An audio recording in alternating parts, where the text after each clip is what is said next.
বিসমিল্লাহির রহমানির রহিম। আসসালামু আলাইকুম, সবাইকে স্বাগতম। আজকের টিউটোরিয়ালে আমরা নর গেট দিয়ে বেসিক গেটগুলোর ইমপ্লিমেন্টেশন করব। প্রথমেই আমরা নর গেট দিয়ে নট গেটের ইমপ্লিমেন্টেশনটি করব।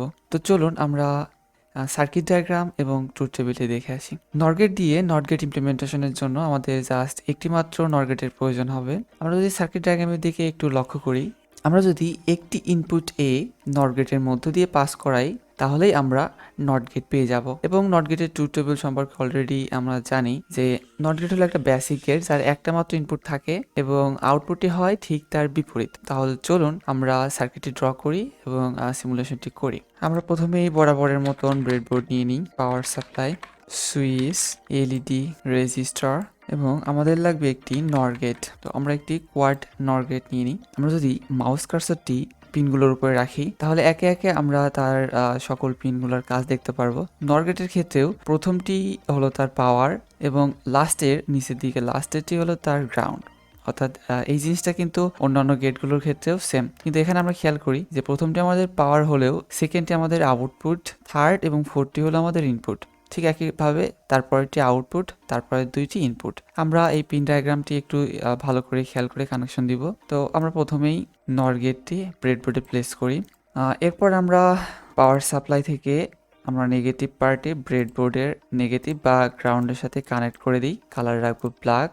এরপরে আমরা পাওয়ার সাপ্লাইয়ের পজিটিভ পার্টের সাথে ব্রেডবোর্ডের পজিটিভ পার্ট কানেক্ট করে দিব, কালার রাখবো রেড। এবং আমরা ব্রেডবোর্ডের রাইট সাইডে গ্রাউন্ডের সাথে নিচের গ্রাউন্ড কানেক্ট করে দিব, কালার ব্ল্যাক। এবং পাওয়ারের সাথে পাওয়ার কানেক্ট করে দিব। এরপরে আমরা আমাদের নট গেটের পাওয়ারের সাথে পাওয়ার কানেক্ট করে দিব এবং গ্রাউন্ডের সাথে গ্রাউন্ড কানেক্ট করে দিব, কালার ব্ল্যাক। এরপরে আমরা আমাদের এলইডি দিয়ে রোটেট করে নিব। রোটেট করে আমরা সার্কিটে প্লেস করব এবং একই সাথে আমরা রেজিস্টারটি রোটেট করে ঠিক আগের মতোই এলইডির সাথে কানেক্ট করে দিব এবং আমরা আমাদের এলইডির ক্যাথোডের সাথে গ্রাউন্ড কানেক্ট করে দিব। এরপরে আমরা সুইচটি কানেক্ট করব। যেহেতু নট গেটের ক্ষেত্রে শুধুমাত্র একটি ইনপুটের প্রয়োজন হয়, তাই আমি এখানে একটি পাওয়ার কানেক্ট করছি সুইচ 1 এর সাথে। আমরা নট গেটের পিনগুলো অ্যানালাইসিস করে দেখেছি যে দ্বিতীয়টি হলো তার আউটপুট, তৃতীয় এবং চতুর্থটি হলো তার ইনপুট। তাহলে আমরা সুইচের 1 অর্থাৎ আমাদের ইনপুট 1টি নট গেটের ইনপুট 1-এ দিব এবং ইনপুট 1-এর সাথে আমরা ইনপুট 2টি কানেক্ট করে দিব। এরপরে আমাদের এই নর গেটের যে আউটপুটটি রয়েছে সেটি হলো আমাদের দ্বিতীয় পিন। নর গেটের আউটপুটটি জাস্ট রেজিস্টারের সাথে কানেক্ট করে দিব এবং আমরা আউটপুটটির কালার যদি এখানে ইয়েলো রাখি, তো আমরা আবার একটু সার্কিট ডায়াগ্রামের দিকে খেয়াল করি। আমরা নট গেটের ক্ষেত্রে শুধুমাত্র একটি ইনপুট নিব। ইনপুটটি আমরা নর গেটের মধ্যে ইনপুট 1 এবং ইনপুট 2 হিসেবে দিব। এরপরে আমরা যে আউটপুটটি পাবো সেটি হলো আমাদের নট গেট। তো আমরা সিমুলেশনটি স্টার্ট করি। আমরা সিমুলেশনটি স্টার্ট করলে দেখতে পাচ্ছি যে আমাদের এলইডি বাল্বটি জ্বলে আছে, কারণ আমরা জানি যে যখন আমাদের সুইচটি অফ থাকবে তখন বাল্বটি জ্বলবে। অর্থাৎ আমাদের ইনপুট যখন 0 তখন আমরা আউটপুট পাবো 1। এখন আমরা ইনপুট যদি আমাদের অন করে দিই, সেক্ষেত্রে লাইটটি নিভে যাবে, কারণ এখন আমাদের ইনপুট আছে 1, এই কারণে আমরা আউটপুট পাচ্ছি 0। এখন আমরা নর গেটের মাধ্যমে অর গেটের ইমপ্লিমেন্টেশন দেখব। তো অর গেট সম্পর্কে আমরা অলরেডি জানি যে অর গেট একটা বেসিক গেট যার অ্যাটলিস্ট 2টা ইনপুট থাকে এবং তাদের আউটপুট শুধুমাত্র তখনই লো হয় যখন তাদের সকল ইনপুট লো থাকে। এবং আমরা যদি নর গেটের মাধ্যমে অর গেটের ইমপ্লিমেন্টেশনের ডায়াগ্রামটির দিকে লক্ষ্য করি, এখানে আমাদের যেটি করতে হবে যে এ এবং বি দুটি ইনপুট নিতে হবে। ইনপুট দুইটি একটি নর গেটের মধ্যে দিয়ে পাস করাতে হবে এবং সেই আউটপুটটি আবার যদি আমরা আরেকটি নর গেটের মধ্য দিয়ে ইনপুট হিসেবে পাস করাই, সেক্ষেত্রে আমরা a+b বা অর গেট পাবো। তো চলুন আমরা সার্কিটটি ড্র করি। তো এখানে আমি জাস্ট আমাদের ফার্স্ট NAND গেটের আউটপুটে ডিলিট করছি। যেহেতু এখন আমাদের দুটি ইনপুটের প্রয়োজন হবে, তাই আমি আর একটি পাওয়ার কানেক্ট করছি এবং এটির কালার রাখছি ব্লু। এরপরে আমরা এখানে আমাদের ইনপুট 1 বা ইনপুট এ আমরা আমাদের নর গেটের ইনপুট 1 এর সাথে কানেক্ট করব এবং এটির কালার রাখছি রেড। এরপরে আমরা ইনপুট 2 অর গেটের ইনপুট 2 এর সাথে কানেক্ট করব, কালার দিব ব্লু। এখন আমাদের আরেকটি নর গেটের প্রয়োজন হবে, তো আমরা আরেকটি নর গেট নিয়ে সার্কিটের সাথে কানেক্ট করে দিচ্ছি এবং আমরা এই নর গেটটি পাওয়ারের সাথে পাওয়ার কানেক্ট করে দিই রেড এবং গ্রাউন্ডের সাথে গ্রাউন্ড কানেক্ট করে দিই ব্ল্যাক।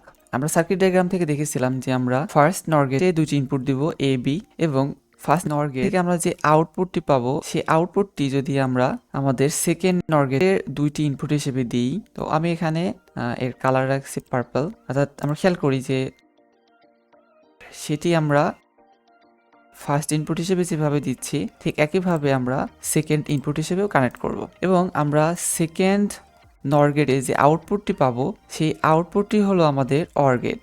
তো আমরা আউটপুটটি জাস্ট আমাদের রেজিস্টার বা এলইডির সাথে কানেক্ট করে দিব এবং এটার কালার রাখছি আমি পিঙ্ক। তো আমাদের সার্কিট ড্র করা শেষ। এখন আমরা যদি আমাদের সিমুলেশনটি স্টার্ট করি, আমরা দেখতে পাচ্ছি যে আমাদের এলইডি বাল্বটি নিভে আছে। আমরা খেয়াল করি আমাদের দুইটি ইনপুট ইনপুট 1 এবং ইনপুট 2 দুইটি অফ আছে। আমরা অর গেটের ক্ষেত্রে জানি যে অর গেটের আউটপুট শুধুমাত্র তখনই লো হয় যখন সবগুলো ইনপুট লো থাকে। তো এক্ষেত্রে আমরা যেহেতু দুইটা ইনপুট লো রেখেছি বা অফ করে রেখেছি, এই কারণে আমাদের এলইডিটি নিভে আছে। এখন এই দুইটির মধ্যে আমরা মিনিমাম যদি একটিকে অন করে দিই অথবা দুইটিকেই যদি আমরা অন করে দিই সেক্ষেত্রে আমাদের এলইডি বাল্বটি জ্বলবে। তো আমরা প্রথমেই 1 নাম্বারকে অন করে দিচ্ছি এবং 2 নাম্বারকে অফ রাখছি। দেখুন আমাদের এলইডিটি জ্বলে উঠেছে। আবার আমি যদি 1 নাম্বারকে অফ করে 2 নাম্বারকে অন করে দিই তবুও লাইটটি জ্বলবে, অথবা আমি যদি দুইটিকেই অন করে দিই সেক্ষেত্রে আমাদের এলইডি বাল্বটি জ্বলবে। এই ছিল নর গেটের মাধ্যমে অর গেট ইমপ্লিমেন্টেশন। এরপরে আমরা দেখব যে নর গেটের মাধ্যমে কিভাবে অ্যান্ড গেট ইমপ্লিমেন্টেশন করা যায়। তো চলুন আমরা প্রথমে সার্কিট ডায়াগ্রাম ট্রুথ টেবল দেখে আসি। অ্যান্ড গেটের ডেফিনেশনে আমরা অলরেডি জানি যে অ্যান্ড গেট একটি বেসিক গেট যার অ্যাটলিস্ট দুইটা ইনপুট থাকবে এবং তাদের আউটপুট শুধুমাত্র তখনই হাই হবে যখন সবগুলো ইনপুট হাই। অর্থাৎ আমরা অ্যান্ড গেটে যতগুলো ইনপুটই দিই না কেন সবগুলো ইনপুট শুধুমাত্র যখন হাই থাকবে আউটপুট তখন হাই পাবো, অন্যান্য সকল ক্ষেত্রে আউটপুট পাবো লো। আমরা এখন সার্কিট ডায়াগ্রামের দিকে একটু লক্ষ্য করি। নর গেট দিয়ে অ্যান্ড গেট ইমপ্লিমেন্টেশনের জন্য আমাদের টোটাল 3টি নর গেটের প্রয়োজন হবে। আমরা প্রথম নর গেটের দিকে লক্ষ্য করি যে প্রথম নর গেটে আমাদের ইনপুট যাবে একটি এ এবং তার আউটপুট পাবো এ বার, এবং সেকেন্ড আরেকটি নর গেট আমরা নিব যার মধ্যে আরেকটি ইনপুট যাবে বি। এরপরে আমরা ফার্স্ট এবং সেকেন্ড নর গেটের আউটপুট দুইটি যদি আমরা থার্ড একটি নর গেটের মধ্য দিয়ে পাস করাই সেক্ষেত্রে আমরা এ বি বা অ্যান্ড গেট পাবো। চলুন আমরা সার্কিটটি ড্র করি এবং সিমুলেশনটি করে ফেলি। নর গেট দিয়ে অ্যান্ড গেট ইমপ্লিমেন্টেশনের জন্য আমাদের টোটাল 3টি নর গেটের প্রয়োজন হবে। আমরা আরো একটি নর গেট সার্কিটে কানেক্ট করে নিব। এরপরে আমরা সার্কিট ডায়াগ্রাম থেকে দেখেছি যে আমাদের দুইটি ইনপুটের প্রয়োজন হবে, তাই আমরা এখানে সুইচের সাথে দুইটি পাওয়ার কানেক্ট করে নিয়েছি। ইনপুট 1 এর জন্য রেড এবং ইনপুট 2 এর জন্য ব্লু। আমরা প্রথমে প্রতিটা নর গেটের পাওয়ারের সাথে পাওয়ার কানেক্ট করে দিব এবং গ্রাউন্ডের সাথে গ্রাউন্ড কানেক্ট করে দিব। এরপরে আমরা সার্কিট ডায়াগ্রাম থেকে দেখেছি যে আমাদের নর গেটের মাধ্যমে অ্যান্ড গেট ইমপ্লিমেন্টেশন করার জন্য দুইটি ইনপুটের প্রয়োজন হবে, তাই আমি আমাদের সুইচে দুইটি ইনপুটের জন্য একটি রেড পাওয়ার এবং আরেকটি ব্লু দুইটি পাওয়ার কানেক্ট করে দিয়েছি। তো আমাদের সার্কিট ডায়াগ্রাম আমরা দেখেছি যে আমাদের ফার্স্ট নর গেটের মধ্য দিয়ে একটি মাত্র ইনপুট যাবে, ইনপুট এ। তো আমি এখানে ইনপুট এ কানেক্ট করছি, এর কালার হিসেবে রাখছি আমি ইয়েলো। এখন ইনপুট 1 আমি ইনপুট 2 হিসেবেও দিব ফার্স্ট নর গেটের মধ্য দিয়ে। ঠিক একইভাবে আমরা সেকেন্ড নর গেটের মধ্য দিয়ে একটি ইনপুট দুইবার পাস করাবো। তো আমি ফার্স্ট ইনপুট দিচ্ছি, এটির কালার সেট করছি পিঙ্ক, এবং একই ইনপুট আমরা আর একবার ইনপুট 2 হিসেবে দিব আমাদের সেকেন্ড নর গেটে। এরপরে আমরা দেখেছিলাম যে আমাদের থার্ড যে নর গেটই আছে সেই নর গেটের ইনপুট হবে ফার্স্ট নর গেটের আউটপুট এবং সেকেন্ড নর গেটের আউটপুট। তো আমরা ফার্স্ট নর গেটের আউটপুটটি আমাদের থার্ড নর গেটের সাথে কানেক্ট করে দিচ্ছি এবং এর কালার রাখছি ব্রাউন, এবং আমাদের সেকেন্ড নর গেটের যে আউটপুট আমরা সেটি কানেক্ট করে দিব থার্ড নর গেটের এবং এটির কালার আমি রাখছি গ্রে, এবং আমাদের থার্ড নর গেটের যে আউটপুট সেই আউটপুটটি জাস্ট আমরা আমাদের রেজিস্টার বা এলইডির সাথে কানেক্ট করে দিব এবং এটির কালার আমি সেট করছি অরেঞ্জ। তো ফাইনালি আমরা থার্ড নর গেট থেকে যে আউটপুটটি পাবো সেটি হলো আমাদের অ্যান্ড গেট। এখন আমরা সিমুলেশনটি স্টার্ট করি। সিমুলেশনটি স্টার্ট করলে আমরা দেখতে পাচ্ছি যে আমাদের এলইডি বাল্বটি নিভে আছে, কারণ এখন আমাদের দুইটি ইনপুট 1 ইনপুট 2 দুইটি অফ আছে। আর আমরা অ্যান্ড গেটের ক্ষেত্রে জানি যে অ্যান্ড গেটের আউটপুট শুধুমাত্র তখনই হাই হয় যখন সবগুলো ইনপুট হাই থাকে, অর্থাৎ আমাদের এলইডি বাল্বটি শুধুমাত্র তখনই জ্বলবে যখন আমরা দুইটা ইনপুটই অন করে দিব। তো আমরা যখনই ইনপুট 1 এবং ইনপুট 2 অন করে দিয়েছি তখন আমাদের এলইডি বাল্বটি জ্বলে উঠেছে। এখন আমরা যদি একটাকেও অফ করে দিই সেক্ষেত্রে কিন্তু আমাদের এলইডি বাল্বটি নিভে যাবে। আবার একইভাবে আমি 1 নাম্বারকে অন করে 2 নাম্বারকে অফ করে দিলেও আমাদের এলইডি বাল্বটি নিভে থাকবে। তো এই ছিল নর গেটের মাধ্যমে বেসিক গেট 3টির ইমপ্লিমেন্টেশন। আশা করি নর গেটের মাধ্যমে বেসিক গেট 3টির ইমপ্লিমেন্টেশন খুব সুন্দর করে বুঝতে পেরেছেন। ভিডিওটি যদি ভালো লেগে থাকে লাইক, শেয়ার, সাবস্ক্রাইব করবেন এবং বেল আইকনটি প্রেস করে রাখবেন পরবর্তী ভিডিও নোটিফিকেশনের জন্য। ধন্যবাদ। আসসালামু আলাইকুম।